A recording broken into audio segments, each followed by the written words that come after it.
Al aire.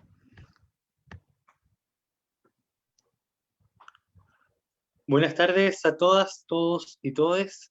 Sean bienvenidos a esta sexta sesión de conversación y de estudio respecto de las obras de Alejandro Lipschutz. Mi nombre es Juan Pablo Ciudad y oficiaré como, digamos, moderador y ordenando la discusión y la conversación que tengamos el día de hoy.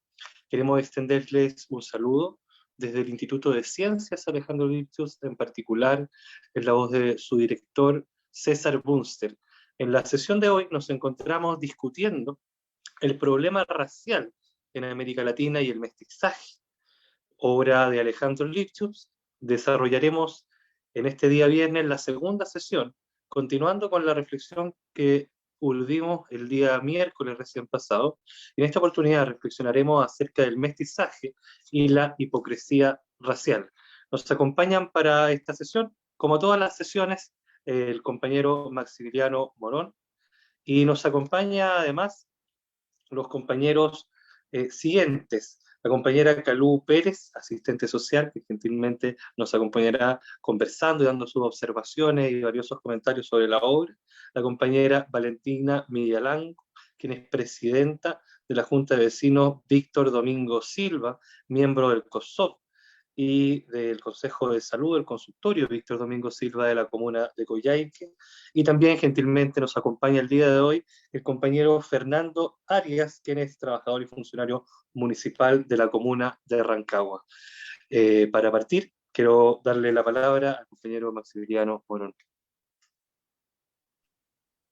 Gracias, Juan Pablo.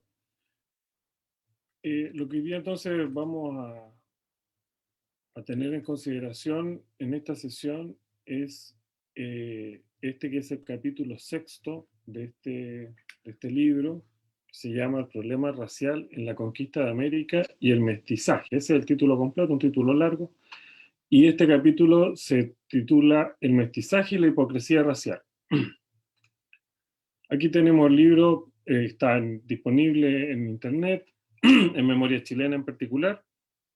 La segunda edición del año 67, que tiene el prólogo de Pablo Neruda, y la primera edición es del año 63. Aquí tenemos esta parte del libro, ¿no es cierto?, que es el sexto capítulo, que vamos a revisar ahora en láminas muy brevemente para dar paso a la discusión y la reflexión en orden a algunos de los contenidos que están acá y su relación con la actualidad.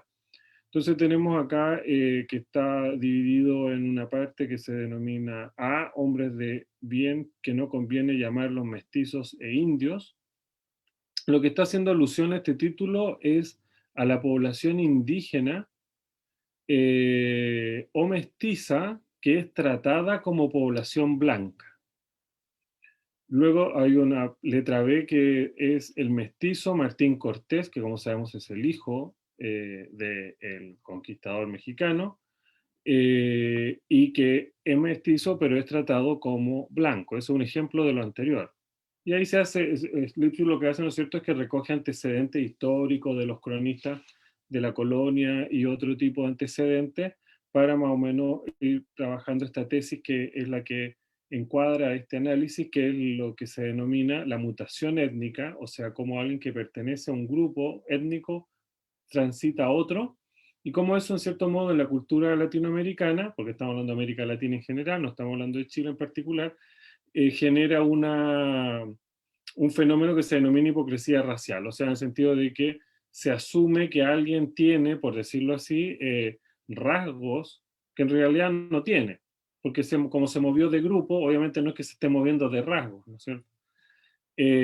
Bueno, luego tenemos la letra C, indios de noble estirpe, que vendría a ser la aristocracia propiamente tal, indígena, y cómo es tratada, en cierto modo, por decirlo así, por el Imperio Español, que es lo que también vamos a ver muy rápidamente. Luego la mutación étnica normal y la mutación étnica invertida.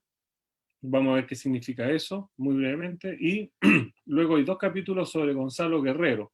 Gonzalo Guerrero viene a ser la mutación étnica invertida. La mutación étnica normal, ¿no es cierto?, es que el mestizo quiere ser blanco y a veces lo puede lograr, ¿sí? Lo inverso sería de que el blanco quiera ser mestizo o quiera ser indígena, por decirlo así, o sea, integrarse en el grupo indígena, y eso es muy escaso, pero existe, y una situación histórica clásica es la de Gonzalo Guerrero, que la vamos a ver, ¿no es cierto? Que es un español que se va a vivir con una comunidad indígena. Y luego, finalmente, en la letra G, el mestizaje en Chile, y algunas de sus enseñanzas, y finalmente mutación étnica de indio a mestizo, o sea, de personas que son parte de una comunidad y quieren transformarse en mestizas. Eso lo vamos a ver a partir de un caso que da el autor en orden a una investigación de Arguedas. Bien. Entonces, el objeto del método de este capítulo es la mutación étnica, en donde fundamentalmente se destacan dos cosas: la diferencia entre etnia y raza, que ya lo hemos ido viendo, pero aquí aparece más precisado ya, y lo otro es que la mutación étnica implica hipocresía racial. Por otra parte, las fuentes consultadas por Lipschutz muestran que la mutación étnica, este paso de un grupo étnico a otro, es legitimación, o sea, que un problema político, obviamente, y a la vez competencia al interior de la población mestiza. Blanquearse, entre comillas, es ascender, o ascender es blanquearse.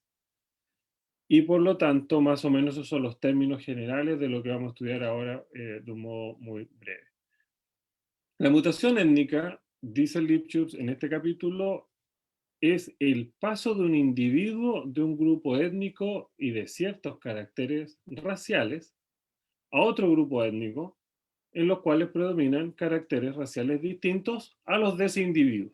Entonces, cuando hablamos de mutación étnica, estamos hablando de un paso, ¿sí? de un tránsito, de una transmigración, también le denominan en algunos pasajes Lipschutz, de un individuo y por ende de su familia, de un grupo étnico a otro grupo étnico.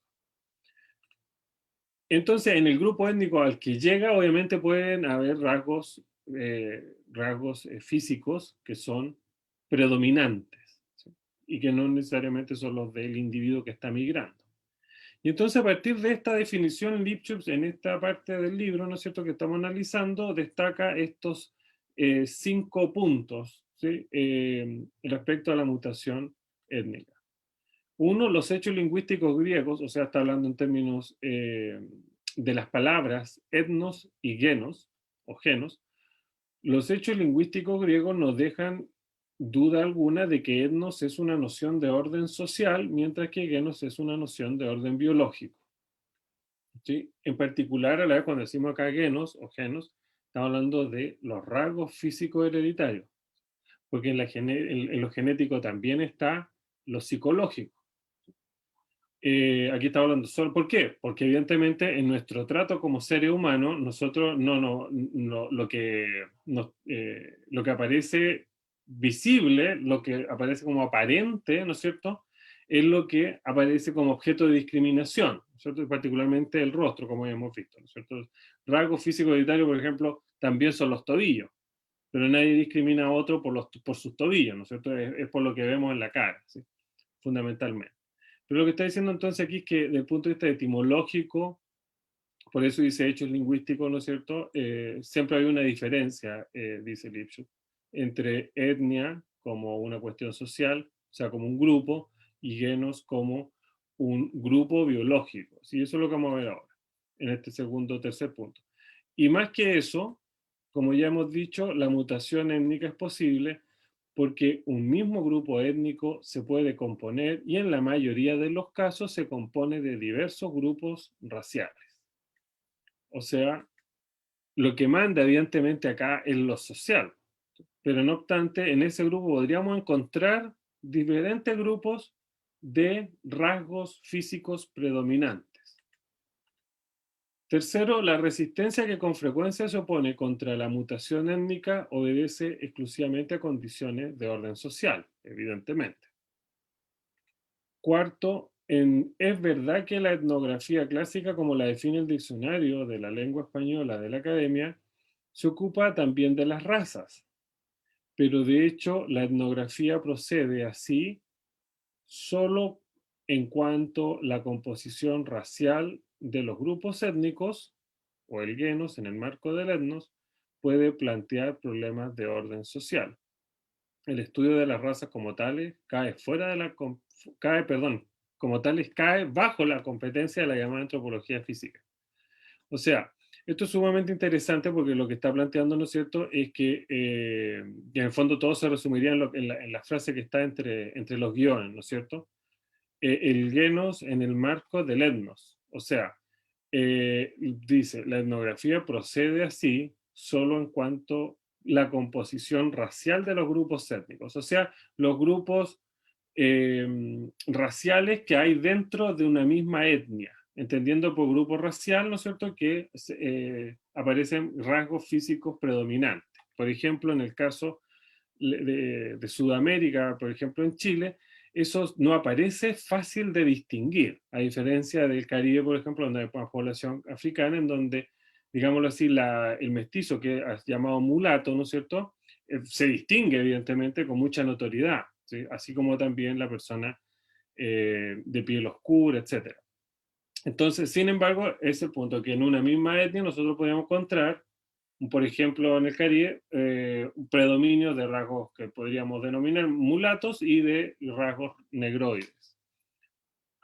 Quinto, los significados algo ambiguos de etnografía, tanto en el diccionario de la Academia Española como en el de Shorter Oxford English Dictionary, obedecen al caos que se había originado en especial en el siglo XIX con respecto a las interrelaciones entre etnos y genos. Etnos y genos, ¿sí? Porque fundamentalmente tenemos que recordar que el siglo XIX, ¿no es cierto?, que cuando se empiezan a afirmar los estudios antropológicos o etnológicos, son, evidentemente, son estudios de los colonialistas, ¿no es cierto? El inglés llegando a la India es el francés llegando al Congo, es el alemán en el África oriental, etcétera. Y evidentemente lo primero que se registra, por cierto, es la diferencia de los rasgos, ¿no es cierto? Luego se analiza, por ejemplo, la cultura y entonces se tiende a identificar los rasgos con la cultura, como si, por decirlo así, de los rasgos dependiera el espíritu de un pueblo. ¿Sí? En principio eso es la noción más elemental de racismo. ¿Sí? Entonces le vemos la cara a alguien y ya sabemos más o menos cómo es. ¿Sí? Eso es racismo, pues, evidentemente, o al menos un aspecto del racismo. El marco de este otro grupo étnico puede ser una tribu, o sea, a donde llega el que migró de grupo étnico al otro, ese otro puede ser una tribu, pero puede ser también una nación constituida de varias tribus. Este es un elemento sumamente importante, porque una tribu puede tener tribus adentro de sí. De hecho, y eso se le podría denominar nación. ¿Sí? Evidentemente, todos estos conceptos en términos de las definiciones constitucionales que se van a plantear, ¿no es cierto?, con la Convención Constitucional, van a tener que ser revisados totalmente, ¿sí?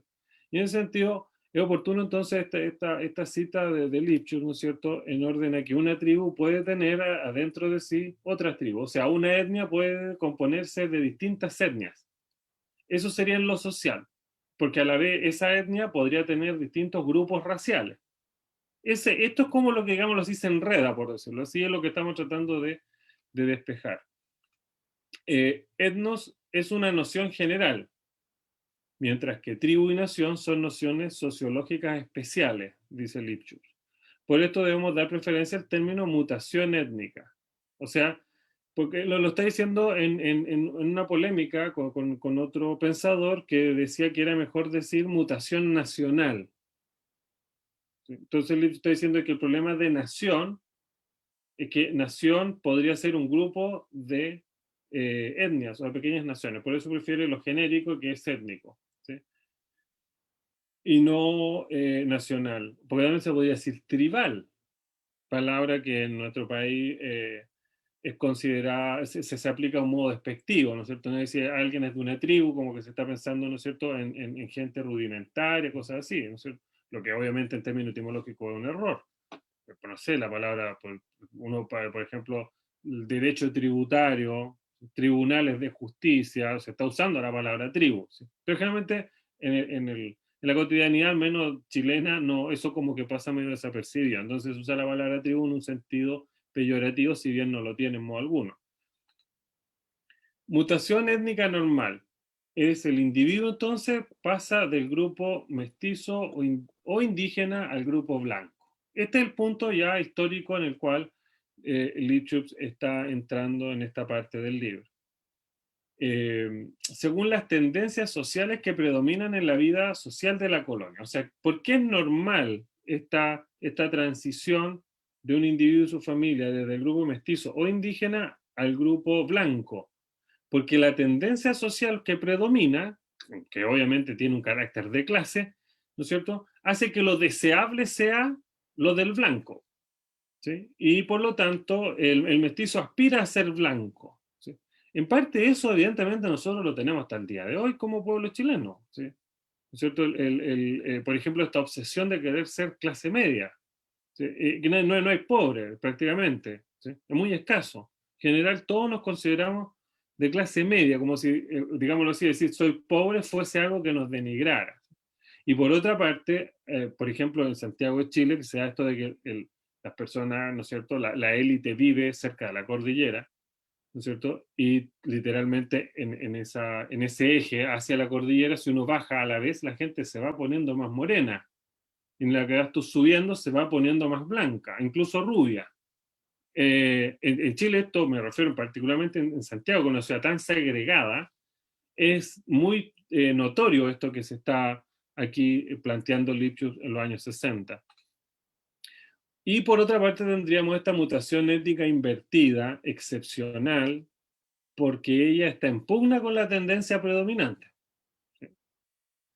Por ejemplo, el campesino chileno no está aspirando a irse a vivir con una comunidad mapuche, ¿sí? No, por el está aspirando a, no sé, a tener más tierra, por ejemplo, a tener una casa en la ciudad, incluso va a discriminar al mapuche en muchos aspectos, etcétera, etcétera. Y por otra parte, el individuo entonces pasa del grupo blanco al grupo mestizo indígena, así también se podría definir. Y este es el caso de Gonzalo Guerrero, que hay 2 capítulos en esta parte, o 2 subcapítulos, 2 acápites.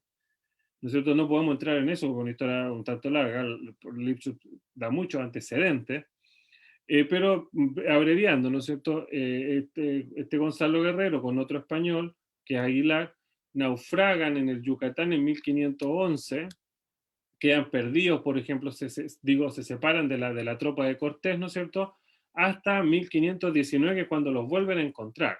Y cuando los vuelven a encontrar, los españoles le dicen a estos dos que estaban perdidos, ¿no es cierto?, que vuelvan, y uno de ellos se va, evidentemente, con los españoles, pero el otro se queda. Entonces, Gonzalo Guerrero dice, no, yo me quiero quedar acá, ¿sí? Porque se había ambientado, se había casado, tenía hijos, etcétera. Incluso cuentan las crónicas, ¿no es cierto?, que se le ofrece que traiga a la mujer y a los hijos, y él no quiere, porque en el fondo que quiere quedarse en la comunidad, ¿sí? Por eso este caso es como muy en ese sentido emblemático, está muy documentado, etcétera, y muchos de esos antecedentes aparecen en este estudio de Lipschutz. Entonces, plantea Lipschutz, hace ya muchos años llamé la atención al hecho que según el consenso popular, raza es pertenencia. Aquí tenemos un elemento también muy importante, porque en el fondo es donde Lipschutz está diciendo que en términos estrictos, en el sentido común, cuando se dice raza, si bien es una expresión que está mal usada, sin embargo hay algo válido, que en el sentido común se entendería que uno, entre comillas, es de una raza, que sabemos que es una etnia malentendida, porque uno pertenece a un grupo determinado. Entonces, digámoslo así, hay alguien que vive en una comunidad indígena, ¿sí? Lo que vale es que él pertenece a esa comunidad indígena, no porque vaya a por decirlo así, se vaya a realizar un examen genético o alguna ridiculez por el estilo, ¿no es cierto? O sea, lo que está poniendo en relieve acá es que en cierto modo el consenso popular, así llamado por Lipschutz, tiene razón en el sentido de que lo que manda en esto, en estas diferenciaciones, es la pertenencia, ¿sí? ¿De qué familia me siento yo familiar, por decirlo así? Y entonces, el punto es que esta mutación que es étnica, por lo tanto, económica, social y política, sin embargo, se expresan rasgos y entonces surge este fenómeno que es la hipocresía racial. Y entonces, en este sentido, Lipschutz da estos ejemplos, ¿sí? Que uno es Martín Cortés, que es el hijo de Hernán Cortés, ¿no es cierto? Hay un capítulo, un subcapítulo, perdón, dedicado a esto, en donde fundamentalmente se explica cómo él es ordenado miembro de la Orden de Santiago, que digámoslo así en términos de la aristocracia española, como que no puede ser algo más aristocrático. Y el punto es que él es hijo de Doña Marina, ¿no es cierto? La famosa Malinche, y por lo tanto este señor no tiene nada de aristocrático del sentido de la pureza de sangre española, evidentemente. Él es acusadamente una persona que es producto de la unión entre una indígena y un español. Y no obstante es ordenado como si fuese un aristócrata, entre comillas, ¿no es cierto? De abolengo centenario, milenario, etc. Y también pone el ejemplo de la misma Doña Marina, que en las crónicas es, digámoslo así, exaltada. Y entonces lo que Lipschutz trata de mostrar es cómo el cronista intenta poner a Doña Marina como una, digámoslo así, reconociendo la nobleza de la clase dominante azteca. ¿Sí? O sea, no denigrando la estirpe noble de indígena, sino que elevándola al revés de lo que generalmente va a ser el historiador español, ¿sí? O el cronista. ¿Sí? Aquí se está viendo que ella, en la medida en que es parte de la estirpe noble indígena, eso aparece como algo bueno, ¿sí? Como una especie de designio divino incluso, del encuentro entre dos noblezas, algo así. Entonces, como uno puede ver, esto es pura propaganda política, evidentemente, ¿no es cierto? Y también está el caso de doña Isabel, que es hija de Moctezuma, casada con Cuauhtémoc, que es hermano de Moctezuma. Y el punto es que ella, la historia de ella es muy gráfica porque ella tuvo algo así como 5 matrimonios, no está muy claro, ¿sí? Pero lo que interesa del relato que Lipschutz va armando, ¿no es cierto?, y que va recogiendo muchos antecedentes, es que todos los hijos de Doña Isabel son considerados nobles, son considerados aristócratas. Eso es lo que interesa, ¿sí? Lo que interesa es que hay una mujer indígena que tiene hijos blancos. Ese es el fenómeno que tendríamos que en este sentido retener. El hijo o la hija de hombre blanco y mujer mestiza o indígena es blanco. Evidentemente esto no tiene nada que ver con biología, pues estamos hablando de política, ¿sí? Entonces, aquí sea un fenómeno al revés de lo que aparece en otro capítulo, que es que veíamos que al niño que era hijo de un español, ¿sí?, y una indígena casada, tenía que ser considerado indígena ese niño. Pero ahí estábamos hablando, digámoslo así, como del bajo pueblo. Aquí estamos hablando de la situación del poder, ¿sí?, de la familia Cortés, etcétera, etcétera. Y entonces esto Lipschutz lo remite a la siguiente reflexión. Dice, el faraón es hijo divino. O sea, está cruzando este fenómeno hispanoamericano con Egipto. Dios toma forma en el marco físico del faraón, como dice uno de los más notables intérpretes científicos de las cosas del Antiguo Egipto. El faraón se engendra en su madre de estirpe humana, pero se engendra por el Dios. Y aparece, como escribe Frankfurt, que al origen humano de la madre del faraón no le cupo papel alguno en la teología faraónica. Ella no es más que el vehículo de la encarnación. Dejamos la cita ahí. O sea, ¿qué es lo que interesa? ¿Por qué está haciendo esta reflexión Lipschutz?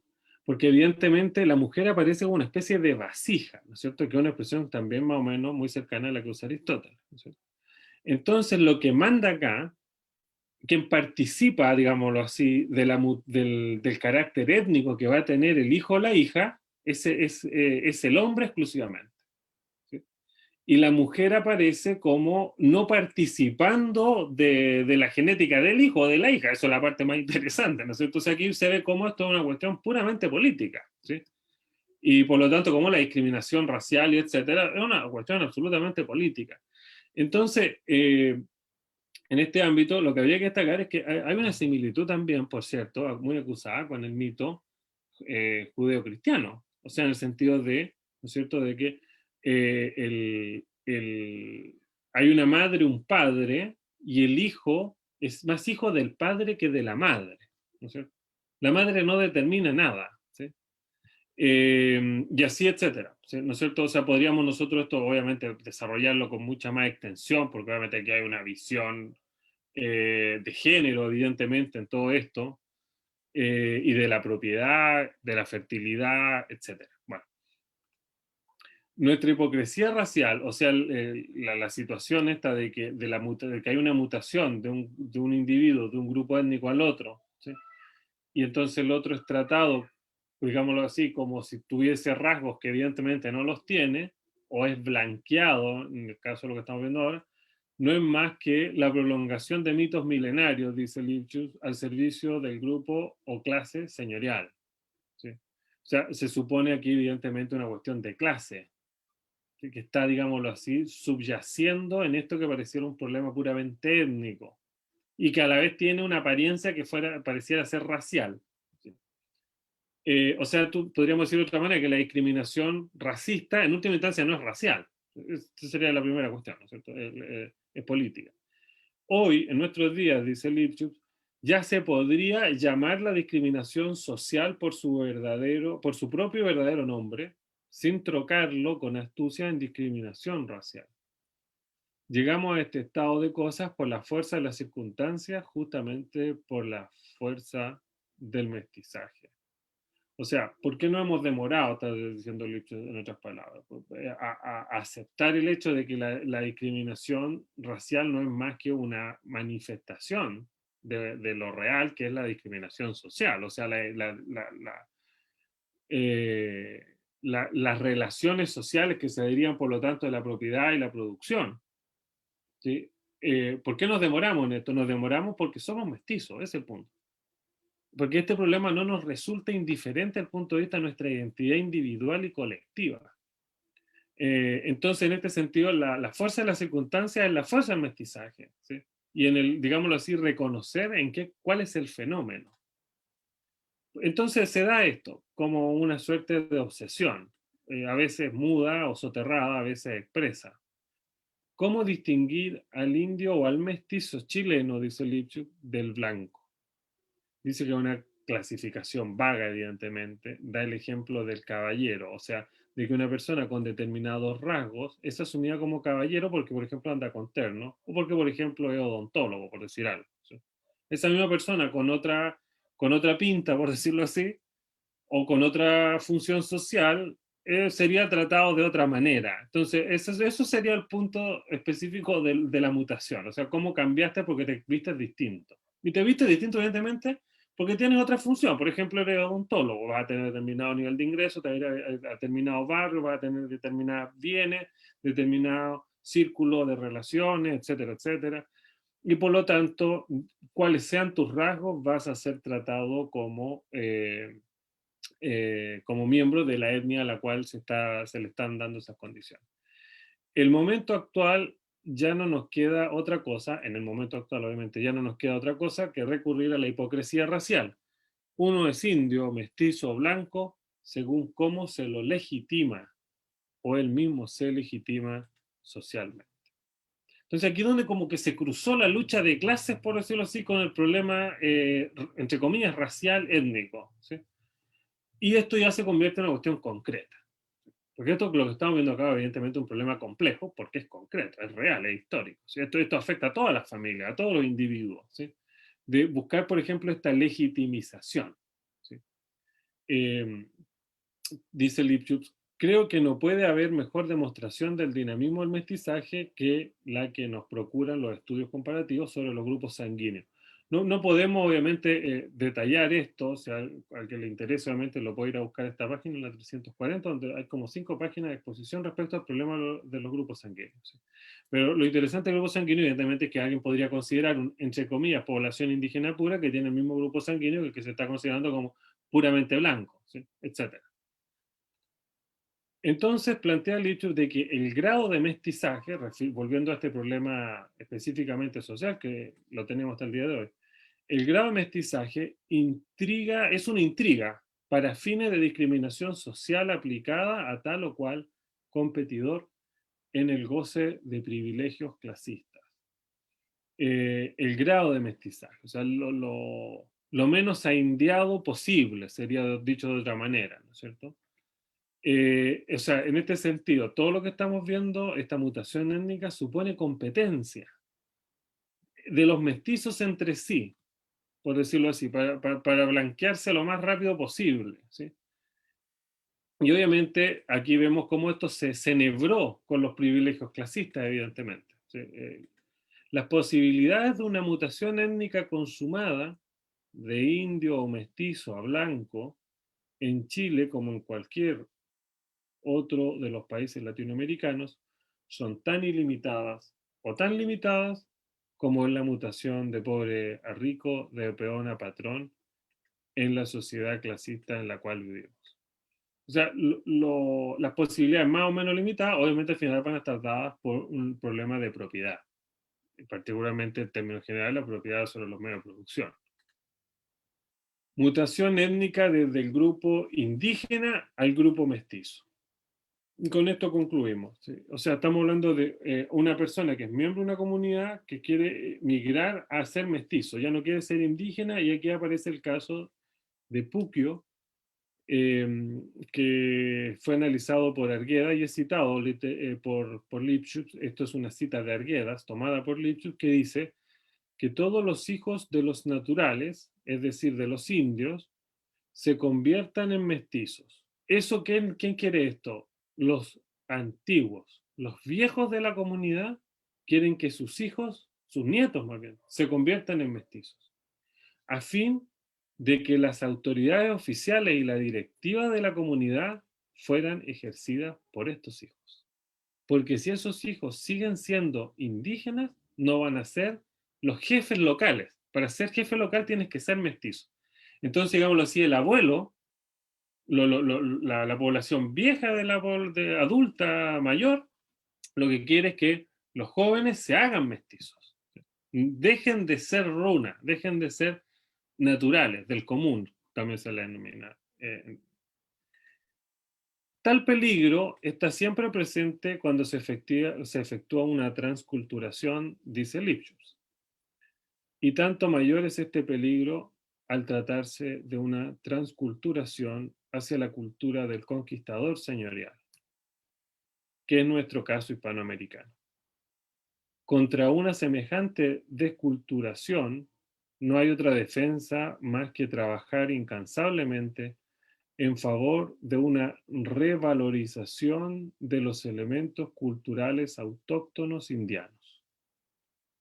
No cabe duda que tal revalorización es uno de los más notables momentos culturales de nuestra época, como lo demuestra la reciente historia de Europa Oriental, de Asia y de África. O sea, la revalorización de las culturas tal como son ellas. Eso es lo que Lipschutz está invitando en términos, digámoslo así, ya de una política de Estado, ¿sí? En orden a este fenómeno, ¿no es cierto? En donde más o menos el punto es, ¿no es cierto?, de que una comunidad, la única manera que tiene de preservarse en ese sentido es promoviendo la cultura de la otra comunidad.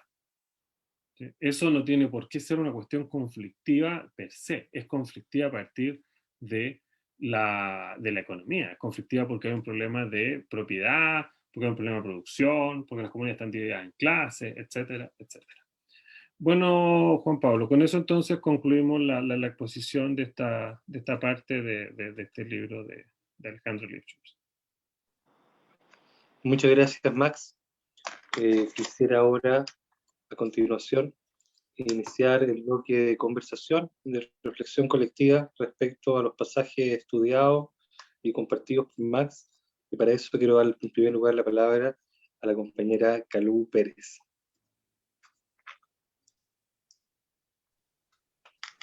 Gracias, Juan Pablo.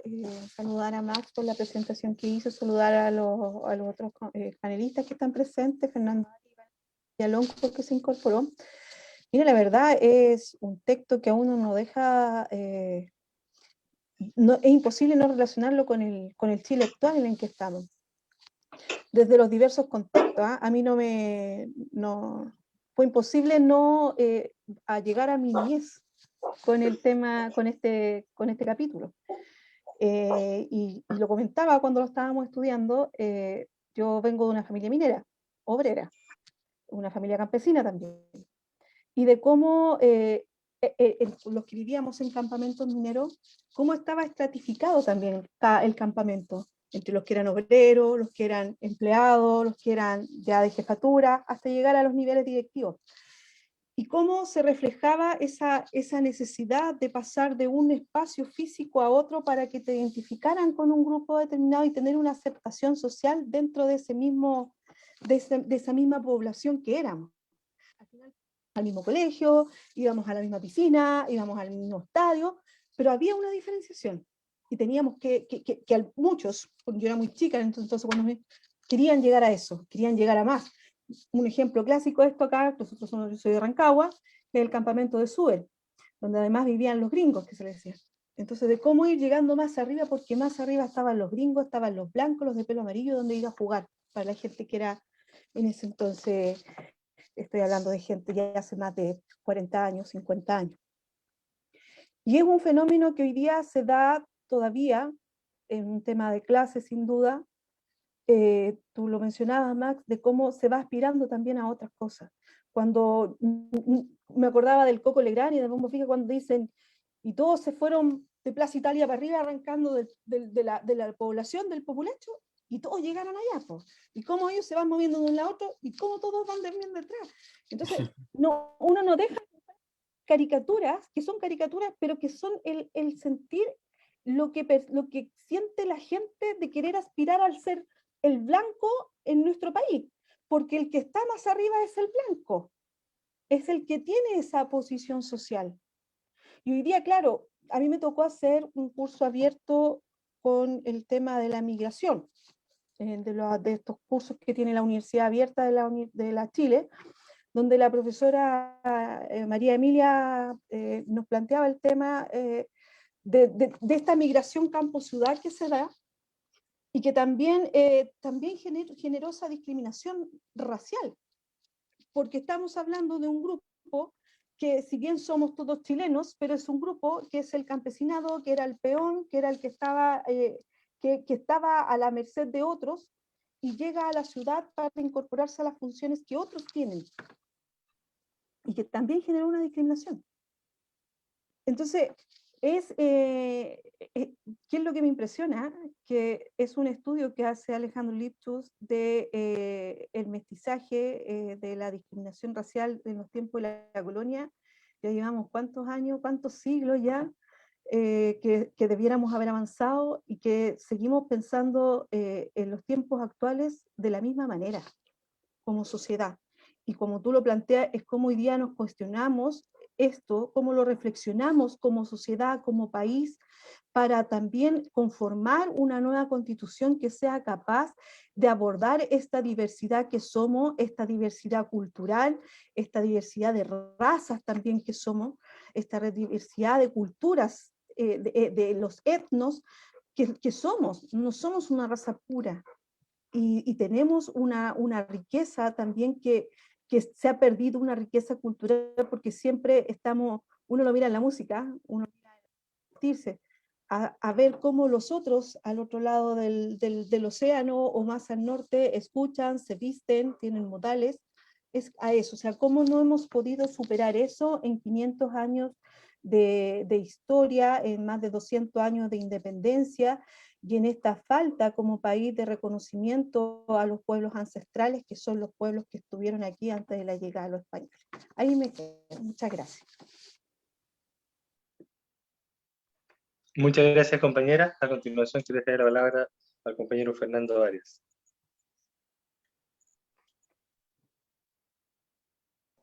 Ahí sí, gracias. Bueno, es interesante, digamos, el tema, porque igual para poder estudiarlo y entenderlo, lo que, bueno, son 500 años, más de 500 años que sucedió acá el tema. Pero yo siempre he planteado que el tema del mestizaje siempre trae, por decirlo, un sometimiento de un pueblo hacia otro. Siempre, no es un mestizaje eh, porque se le ocurrió a alguien, sino que siempre, o por la divina gracia nomás se dio, sino que se dio en forma violenta. Y creo que los pueblos de todo el mundo han tenido invasiones terribles, con muerte, con saqueo y con pérdida de su identidad cultural. Y creo que América hispana también sucedió eso. Y también, bueno, toda América. Obviamente que siempre se ha hablado de que por lo menos el mestizaje acá en América española se dio con mayor, a diferencia en América del Norte, donde los ingleses no hicieron tal grado de mestizaje. Yo no sé si será tan así, pero se da con esa fuerza el mestizaje en la América España. Ahora, entender de que el tema de los etos y decir, digamos, el orden social, obviamente que está relacionado con el territorio. Y acá, obviamente que una tribu o un grupo humano fue despojado de su terreno, entonces eso también trajo tremendamente transformaciones en el orden genealógico también, porque aquí hubo cruce, pero también aquí hubo violación. Aquí se arrancó de las raíces un territorio, pero también un pueblo, pueblos enteros, inclusive algunos exterminados. Acá en Chile tenemos claramente para el sur pueblos que ya no existen. Entonces, eso para nosotros evidencia de que de partida el español, el que llegó específicamente de estas tierras, eh, vino solo, vino el hombre. Yo creo que Inés de Suárez es uno de los pocos casos que llegó como mujer acá, pero acá el español vino solo. Entonces también vino con su esperma urgente de poder, digamos, vaciar todo lo que no pudo dejar en España. Entonces, obviamente que de todas maneras iba a tener que darse esa situación, porque el español vino a violar nomás específicamente, a tomar mujeres, y así como cualquier bandido que llega a un lugar y toma lo que tiene que tener. Y en este caso fueron las mujeres que existían en esta tierra. Y por último mató y despojó de todo lo que significa. Y eso significó el tema de un mestizaje violento, porque toda conquista es violenta, sangrienta. Eh, Ahora, obviamente que eh, eh, Chile también tiene esta cosa de que nosotros nos podamos diferenciar. Yo lo siento como que todavía no hacemos todavía ese árbol genealógico completo y creo que trata el Lipschutz de llegar a eso. Porque mucho a la hora de las consultas de qué origen nosotros tenemos, de dónde venimos, decimos, chura, hasta la dudamos. Si somos mapuche, tenemos este origen.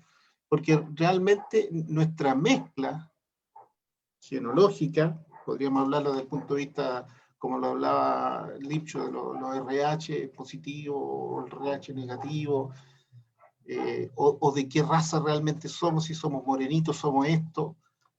Obviamente que todavía falta esa situación, digamos, de identidad genealógica como muchos países lo tienen, como desde el punto de vista cuando se habla de los clanes, de un clan determinado, porque eso significa que pertenezco a una genealogía, a una tierra específica, y por lo tanto yo puedo decir, pertenezco claramente a esto.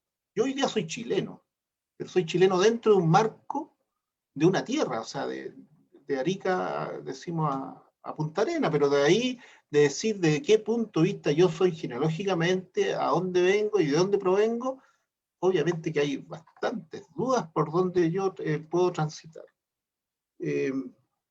Ahora, esta mutación, digamos, que nosotros tenemos de esta raza chilena, obviamente que sufrió embates importantes, como yo decía anteriormente, de su tierra y también de su situación productiva, y se le sometió a otro. Obviamente que a diferencia que del inglés, que llegó con un nivel, digamos, totalmente distinto, ya con un desarrollo del punto de vista productivo, acá se llegó todavía con el sistema casi feudal, o mejor dicho feudal, porque realmente siguió operando un sistema político y económico que a la larga los últimos vestigios se dieron en el siglo XX. Entonces, obviamente que eso también tiene que ver con el trato que nosotros tenemos a la hora de diferenciarnos racialmente, pero cuando nosotros decimos racialmente también tenemos que hablar del punto de vista social. Acuérdense que el latifundio duró ¿hasta cuándo? Hasta el siglo XX, ¿no? Y eso trajo consecuencias, pero importantes en nuestra concepción, también de raza, también de género, de decir a dónde yo pertenezco. Y por último, me quiero quedar con el tema de la legitimización social y este asunto de la competencia que se habla para crecer socialmente.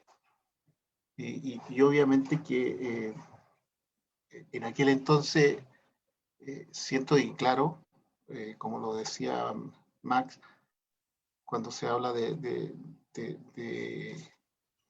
este asunto de esta mutación étnica, se da en un contexto donde realmente había que hacerlo. Yo pienso que los españoles obviamente que tenían que tener raigambre en una zona donde estaba totalmente la población indígena era superior, pero necesitaban tener representantes que tuvieran ese puente con, aparte de la dominación político y militar, obviamente que algo tuvo que haber ocurrido ahí al respecto. Cosa que hoy día, si nosotros hablamos de esto, la legitimización social, como lo decía Carmen delante, claro, se da en este contexto del mundo capitalista, pero yo digo del mundo vista colonial, ese concepto era distinto. Ahora, como para terminar, yo digo el tema de esta mutación, digamos, y étnica, del punto de vista cultural, desde cuando llegó el español al día de hoy, ¿cuánto de eso queda? O sea, para mí, cuando el tema de los pueblos originarios, cuando hacen su miniatú, todo eso, y de lo que nosotros podemos transportarnos, porque de eso también nos nutrimos, digamos, de eso, cuánto de lo que la sociedad chilena ha recogido, o sea, le queda, cuánto de eso, a lo cual ha ido aspirando. En eso me quedo. Gracias. Muchas gracias, compañero Fernando. A continuación, le ofrezco la palabra a la compañera Valentina y le damos la bienvenida, además, que se nos viene sumando. Compañeros, pido las disculpas del caso. Tuve otra reunión y se alargó demasiado del Consejo Consultivo de Salud y tuvimos una charla de los psicólogos de la Universidad de Aysén de acá de Coyhaique, y no sé si me ven, compañero, porque estoy con un problema de conexión, estoy súper oscura. Pero sí, compañeros, bueno, estaba escuchando atentamente todo lo que señalaban, un tema interesantísimo, comparto todo lo que han dicho los compañeros anteriormente, no tuve la oportunidad de escuchar completa la exposición, pero sí señalar, yo me quedo con lo que decía el compañero al final, con respecto a todo lo que tiene que ver con la llegada de estas civilizaciones a colonizar toda la parte de América, Iberoamérica, y el desastre que dejaron. Bueno, como ustedes saben, yo tengo apellido mapuche, Millalón con mi apellido, descendiente de Mapuche Huilliche. Esa es mi descendencia, acreditada ante la CONADI. Y bueno, y también trabajadora, docente de educación, trabajo en un colegio acá en Coyhaique, donde vemos también todo este tema de la lengua mapudungún y la lengua indígena en general, a nivel de escuela. Entonces, en general es un tema interesante por todo, por toda la cosmovisión que fue que afectó todo en toda América y Buenamérica. Especialmente aquí cuando nos encontramos con un pueblo tan indomable como fueron los mapuches, que pelearon 300 años y hasta el día de hoy siguen luchando contra esta colonización que jamás aceptaron. Yo les puedo contar que acá en el colegio nosotros trabajamos todo lo que tiene que ver con la cultura en general de los pueblos indígenas, y hoy día mismo estábamos hablando en general de cómo la cultura de la colonia, que decía el compañero, afectó en gran parte todo lo que tenía que ver con la cultura hacia el sur, ¿ya? Pero sí ellos rescatan algunas cosas. Por ejemplo, se quedaron con algunos animales que a los españoles les encantó, por ejemplo el caballo, que estaba acá y que a los españoles les fascinó, y que encontraron que esa era su herramienta de lucha. Si bien es cierto, en nuestro pueblo originario acá en la zona sur lo ocupaban para el ámbito de trabajo, los españoles lo utilizaron para la guerra. Entonces, eso ocasionó que también nuestros pueblos originarios sufrieran enormemente, y también las enfermedades que trajeron. Ya muchas enfermedades, que fue lo que hizo que, si ustedes ven y estaban viendo estadísticas, fue que ocasionó gran mortandad también a nivel de América en general. Ya todas las enfermedades que trajeron los colonizadores y que aquí no estaban las curas. Entonces, eso también ocasionó que se perdieran muchas vidas de nuestros pueblos. Y comparto lo que dice la compañera que decía al comienzo, con respecto al tema de que nadie quiere sentirse indígena en este país. Yo pertenezco a una familia que mi familia en general es argentina. Ya como estamos en los límites acá, no sé si ustedes tienen la oportunidad de conocer Coyhaique, pero Coyhaique está muy cerca de Comodoro Rivadavia, que está en Argentina, y que es la capital justamente de la parte sur de Argentina. Y nos acostumbra a eso. Ya nos acostumbra el tema del racismo, que allá se reconoce, y si es de pueblos originarios se sienten orgullosos. Acá pasa al revés. Y nosotros lo vemos en los colegios también. El que tiene apellido indígena siempre lo molestan como el indiecito, ¿cierto? Como que lo molestan, este es el indiecito. Nadie quiere ser de pueblos originarios. Entonces ahí comparto lo que decía el compañero, el mestizaje, el que nadie quiere dar a conocer de dónde viene su procedencia, a no ser que sea, por supuesto, tenga apellidos europeos o apellidos alemanes. Ahí ya, ahora ya empiezan a dar a conocer sus apellidos, pero en general en nuestro país se caracteriza por eso. Entonces ahí tenemos que tener un cambio de mentalidad, y este sistema que nosotros tenemos fomenta eso. Sistema capitalista, este sistema individualista de mercado, fomenta todo lo que ustedes han mencionado.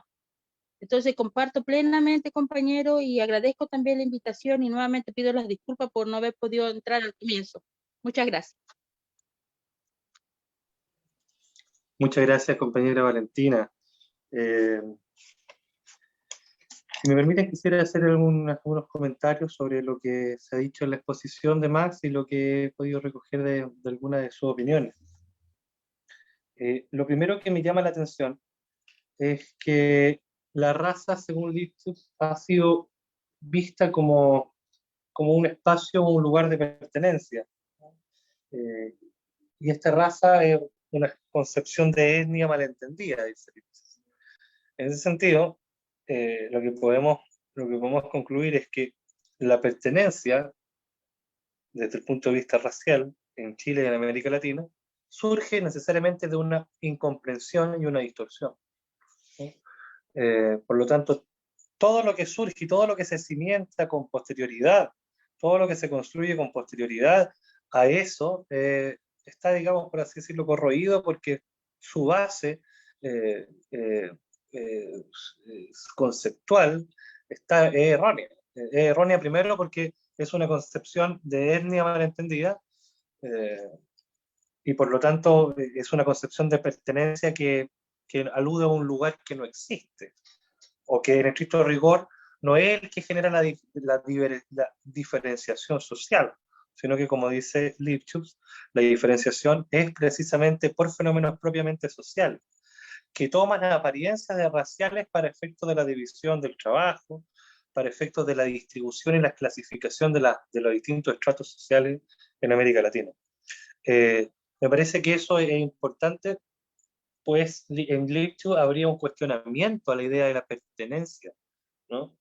Racial, que era un discurso muy en boga en América Latina, y recordemos también en Europa, durante el concierto de la Primera y la Segunda Guerra Mundial, pero en América Latina también. La oligarquía surge y todo su discurso en el Parlamento, en el Congreso, ya sean senadores, diputados, está elaborado a partir de la teoría del orden, y la teoría del orden es un sentido de pertenencia con la patria y con cierta, digamos, reivindicación de los chilenos, y de esa reivindicación de los chilenos es una reivindicación de lo mestizo / más blanco, no de los indígenas, ¿no? Hay allí una invisibilización de los indígenas. Por lo tanto, es una pertenencia que desde los cimientos de la construcción del Estado ha sido altamente, digamos, discriminatoria, y ha excluido los derechos de los distintos pueblos originarios que la pertenecen. Lo otro, y relacionándolo con esto mismo, es que precisamente toda forma de blanqueamiento, por lo tanto, y eso es lo que quería concluir, la oligarquía es hipócrita, ¿no? Todo el discurso teórico, todo el discurso político, el discurso historiográfico de la oligarquía ha sido un discurso hipócrita, pues ha intentado construir la fantasía de lo criollo blanco, invisibilizando a lo indígena, o por decirlo de otra manera, blanquear el mestizaje latinoamericano para darnos formas de que estamos viviendo procesos similares a los que están pasando en Europa, ¿no? En ese sentido, con posterioridad al colonialismo, cuando surgen los estados independientes, todo ese proceso es un proceso de blanqueamiento, podríamos decir. O sea, la independencia es un proceso de blanqueamiento. Los procesos de la construcción y el robustecimiento del Estado es un proceso de blanqueamiento. Y es un proceso de blanqueamiento porque desde el punto de vista cultural se invisibiliza a los segmentos de la población indígena, y es también un blanqueamiento porque se robustece el Estado para oprimir y acallar esas luchas. No solo culturalmente, sino que militarmente la construcción del Estado es un blanqueamiento y está construida, digamos, con ese horizonte, como si lo que estuviese pasando en el Estado necesariamente es un proceso que es similar a lo que está pasando en Europa, porque tenemos las mismas características, ¿no? Y eso es una cuestión que quería denotar. Yo no sé si hay alguien que quisiese hacer algún otro comentario de los presentes. Fernando, Calú, Valentina.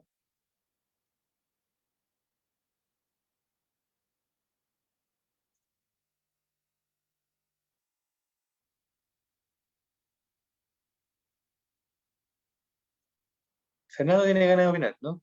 Sí, lo que pasa es que el tema de la transculturización que hay en la sociedad y es algo que todavía nos golpea fuertemente.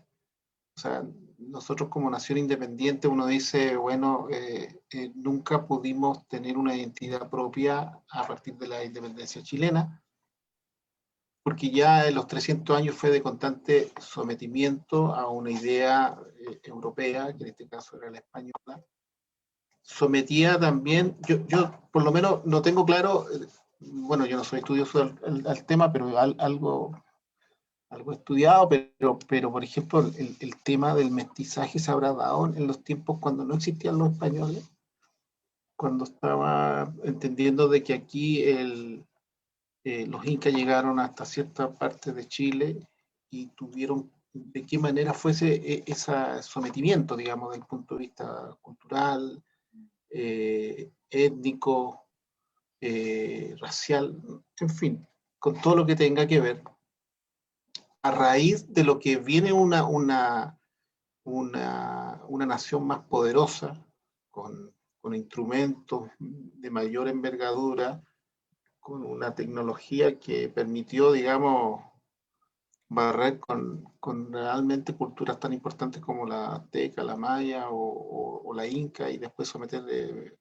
centenares de pueblos y someterlo a una idea en este caso española, cristiana, de instalar una idea ideológica, y por último tener claro de la diferenciación étnica, del punto de vista de quién es blanco y quién es mestizo, y someter en esa idea a quién tenía la facultad de tener posesiones en la vida, de ascendencia, como dice el... Obviamente que eso nos trae todavía las consecuencias. Obviamente que tenemos la transformación del punto de vista del mundo que hoy día vivimos, del mundo del capitalismo, que se vivió después de la independencia, que se empieza a crear las condiciones de una república sometida a un nuevo imperio, que en este caso era el Imperio Británico, y posteriormente nos quedamos con los gringos, que los gringos también someten una cultura que también coloca ciertos elementos que también distorsionan, y queda todavía sometido esos pueblos que quedaron sometidos durante hace 500 años. Y ahí yo, claro, entiendo lo que dice la profesora Valentina, en el sentido de que, claro, un apellido inglés o un apellido suena más que un Millalonco. Obviamente que es eso, digamos, de cómo hasta el día de hoy ese sometimiento cultural, que también tiene raíces políticas y que tiene sostenimiento, que tiene un sostén también militar, político-militar, porque obviamente que han habido sometimiento a pueblo de todas las formas, y por lo tanto ese mestizaje se mantiene en la forma de ver y de vernos, porque nos vemos. Antiguamente, hoy día creo que ese movimiento de los pueblos originarios de reivindicar y pararse tal cual y decir, bueno, si yo soy mapuche porque yo soy nación mapuche, está defendiendo una posición y la hace conocer. Es lo mismo que el movimiento feminista, que dice, bueno, yo soy mujer y obviamente que necesito derechos, peleo mis derechos. Y obviamente que el movimiento del pueblo originario también significa reivindicar lo que ya generaciones pasadas lo hicieron, y con mucha hidalguía y valentía y sufrimiento, porque eso también no podemos olvidarlo. Y creo que ahí está el tema de que cuando nosotros planteamos una nueva constitución y nos planteamos este nuevo país que queremos, en qué está constituido, en qué razas, en qué grupos humanos somos, obviamente que nos vamos a diferenciar de ese discurso histórico oligárquico, como decía Juan Pablo. Y ahí es donde tenemos que ver si hasta dónde cala en la sociedad chilena y los pueblos que estamos involucrados, y la fortaleza que se tenga para sacar una síntesis nueva que permita construir esa sociedad que nosotros queremos, igualitaria. Y en esa igualdad no significa que todos seamos iguales, sino que seamos diversos. Y que entendamos, digamos, las lenguas distintas y las culturas distintas, y los tránsitos productivos, culturales e intelectuales distintos. Pero en ese camino tenemos que llegar. Yo pienso que el tema de ahondar en estos temas son fundamentales para entendernos nosotros mismos. Y poder, digamos, decir el día de mañana, darle a las nuevas generaciones un país que realmente se reencuentra consigo mismo. Eso. Gracias, Fernando. Por favor, Calú, adelante. Gracias, Juan Pablo. Fíjate, yo concuerdo también con lo que han dicho Fernando y Valentina. Creo que estamos en deuda como sociedad chilena con los pueblos ancestrales de esta tierra.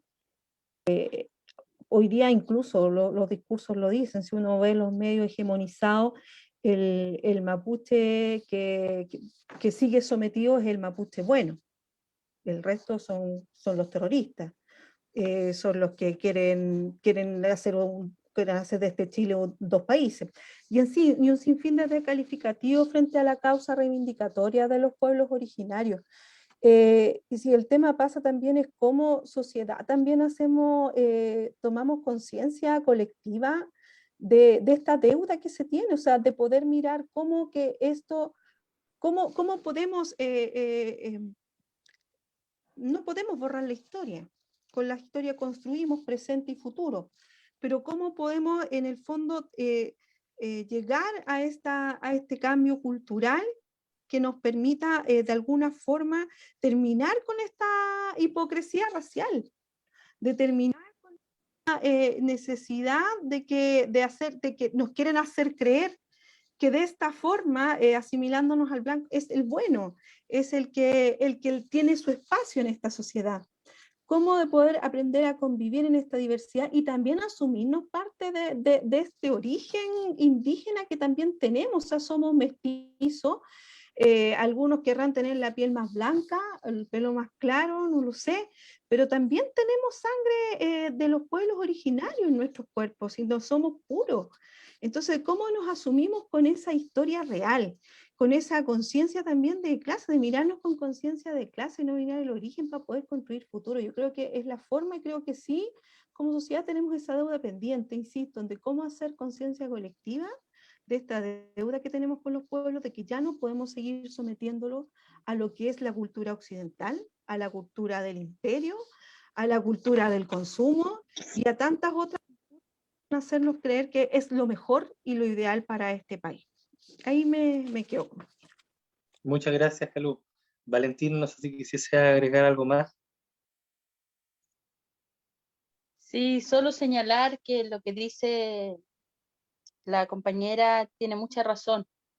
El tema de una identidad cultural pasa por muchos contextos, o sea, no solo por el tema de tener, como ustedes mencionaban, un tema de sentido o de visión que tengamos de nosotros, sino que también pasa por un tema de cómo yo me hago propio el sentido de sentirme de este pueblo originario.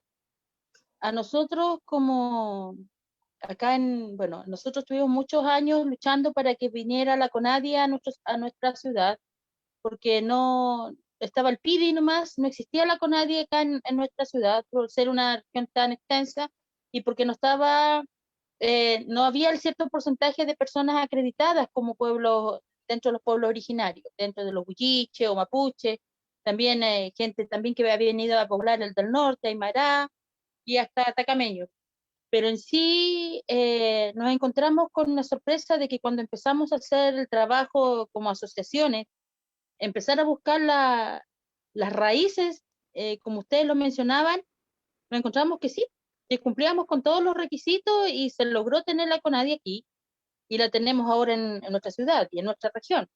Y también salió otra mezcla de lo que ustedes decían con respecto a los pueblos. Si bien es cierto, estaba identificado acá en nuestra región el pueblo mapuche y huilliche, aparecieron también otros pueblos que se pensaban que no estaban presentes a nivel país y que fueron los yaganes, que están en Punta Arenas, ¿ya? Entonces ahí nos encontramos con unas sorpresas también de que muchos de los descendientes que venían de otras partes del país tenían estos ancestros y que hicieron que también se pudiera ir rescatando tradiciones y ver el tema de la identidad de cada lugar. Entonces, eso hace, como ustedes han mencionado, crear un tema de cultura, pero que nosotros nos hagamos propios de él. Que no solo, como decía la que me antecedió, sino solo que no nos dejemos que, como dice ella, los que son buenos solamente ser dominados y el resto somos todos terroristas. Y eso nosotros lo vemos ahora y cada vez que nosotros, por ejemplo, queremos formar algo, no, porque está lleno de carabineros en el sector donde queremos formar, por ejemplo, una asociación indígena. O queremos, por ejemplo, en el tema de vivienda, yo soy dirigente de vivienda muchos años, y cuando se formó un comité de vivienda indígena, tuvimos de escolta a los carabineros. Entonces, ahí es que uno se queda pensando esta tergiversación que hay con respecto a los pueblos originarios y con respecto a nuestras propias identidades locales. Eso, muchas gracias.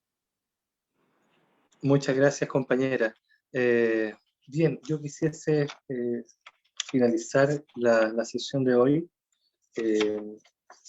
concluyendo también a partir de lo que hemos conversado, que el proceso constituyente no solo es un proceso por 30 pesos, que se decía, sino que por 30 años, pero pareciera ser que cuando abordamos este tipo de reflexiones y de materias que no han sido, que han sido postergadas muchas veces, pareciera ser un proceso también por 5 siglos, ¿no? O sea, hay una reivindicación que ha sido acumulada en el sentido de que se viene acrecentando cualitativamente como un problema que se viene arrastrando y que ha padecido siempre esos pueblos originarios y ha estado siempre, por lo tanto, implicado en otro tipo de Estado, que ahora va a tener que tener algún tipo de solución. No decimos que esta solución a lo mejor va a ser la definitiva, pero el Estado va a tener que efectivamente salir de su burbuja blanca y, contrario al proceso de blanqueamiento, generar un proceso, por así decirlo,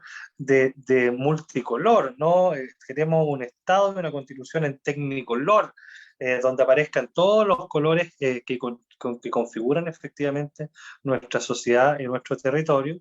Y en ese sentido, el proceso constituyente es un proceso que hace reivindicación y justicia con demandas ancestrales, históricamente sensibles, pero que además es un proceso que, por así decirlo, habla de que el Estado y la sociedad quieren ensuciarse, ¿no? Quiere dejar de ser este soporte blanco que solamente, porque lo blanco implica la imposición de una idea, ¿no? Queremos efectivamente ensuciarnos de las distintas formas de expresión, de identidad, de corporalidad, de expresar efectivamente reivindicaciones y derechos de vivir en definitiva, ¿no? Eso es lo que decimos cuando hablamos del buen vivir, cuando hablamos del Estado plurinacional, de la interculturalidad.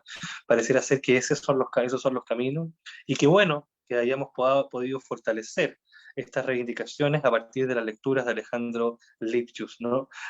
Por eso quiero terminar agradeciendo a Max, agradeciendo a Fernando, a Calú y a Valentina por haber participado de esta, la sexta versión de este seminario que hemos desarrollado con cierta sistematicidad sobre las obras de Alejandro Lipschutz, sobre el problema racial, sobre el mestizaje, sobre cómo se fue construyendo la conquista en América Latina. Muchas gracias, nos vemos en una nueva oportunidad. Gracias a ustedes por la invitación. Chao. Chao. Que estén bien. Gracias por la invitación. Gracias por la invitación. Chao, que estén muy bien. Chao. Chao.